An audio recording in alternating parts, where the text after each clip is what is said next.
Dragi prijatelji, danas ću vam pokazati kako da se otarasite dosadnih mušica u kuhinji. U jednu manju činiju sipajte malo deterdženta za sudove. Zatim ćemo sipati jabukovo sirće. Mušice obožavaju miris jabukovog sirćeta, a sad ću vam pokazati kako da napravite klopku. I sipate ovako je otprilike 2 deci jabukovog sirćeta.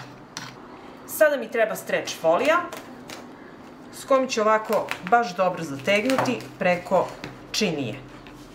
Pa ću ovde cepiti i fino ovako sve lepo to zategnuti. Sada ću da uzmem ovu četku za farbanje pa s ovim donjim delom ispušiti rupe.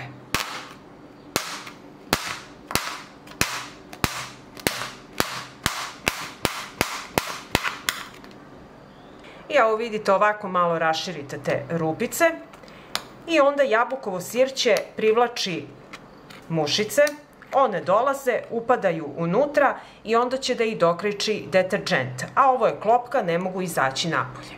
I evo ovu klopku za mušice ostavit ću ovde u kuhinji gde mi stoji voće, tu se one najviše iskupljaju i tako ćete se otarasiti dosadnih mušica. Sada ću vam pokazati drugi trik kako da se oslobodite dosadnih komaraca.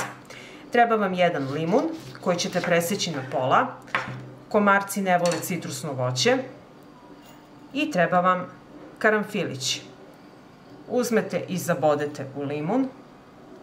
Takođe beže i od mirisa karanfilića. To nikako ne podnose. I tako ćemo uraditi i u drugu polovinu limuna.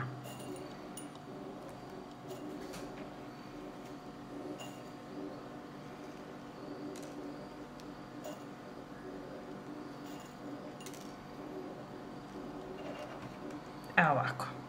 I zatim ćemo ovako polovine limuna staviti u činice i odneti na mesta koje su vam kritična gde vam se najviše skupljaju komarci.